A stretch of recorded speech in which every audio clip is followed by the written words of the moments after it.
Petit déjeuner au palace. Chapitre 1. Le mandarin oriental. Le mandarin oriental Paris, situé au 249-251 rue Saint-Honoré, en plein cœur des quartiers historiques de la capitale française, se trouve sur un emplacement ayant hébergé de nombreuses constructions depuis le XVIe siècle, allant d'un couvent édifié à l'initiative de Catherine de Médicis jusqu'au ministère de la Justice à la fin du siècle dernier. Le groupe Mandarin Oriental, fort de plus de 50 ans d'expérience dans l'hôtellerie de luxe, est le fruit du mariage de deux célèbres établissements, le Mandarin à Hong Kong et l'Oriental à Bangkok. Inauguré en juin 2011, le joyau parisien du groupe Mandarin Oriental dispose de deux restaurants dirigés par le chef Thierry Marx, dont un restaurant gastronomique ayant depuis 2012 2 étoiles au guide Michelin.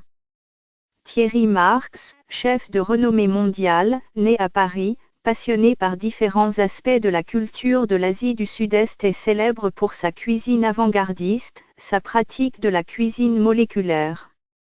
Le Mandarin Oriental Paris sert le petit déjeuner au sein de son restaurant Le Camélia dans un cadre très moderne.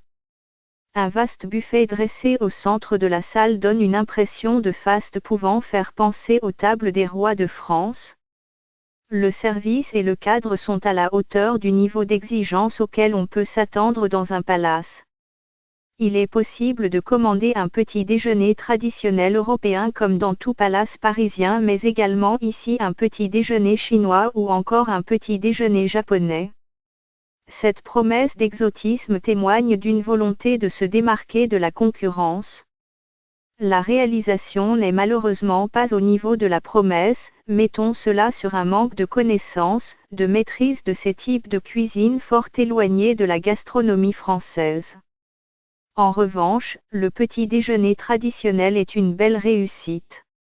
Notons en particulier la proposition de cocktails de fruits frais sur mesure, les pancakes ainsi que le pain perdu réalisé sur une base de brioche. Comme dans les autres palaces parisiens visités à ce jour, nous notons ici les mêmes lacunes. La carte des cafés propose un grand nombre de modes de préparation, mais aucune proposition n'est faite concernant les variétés de café, alors qu'il est très facile à Paris de se fournir en de nombreux grands crus. La carte des thés est très fournie, mais comme dans l'ensemble des enseignes spécialisées à Paris, il est impossible de trouver des thés d'exception.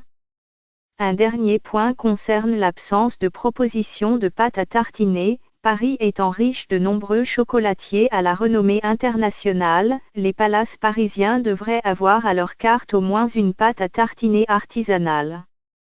Malgré ces quelques imperfections, un petit déjeuner au Mandarin Oriental Paris permet de vivre un moment privilégié dans un cadre d'exception.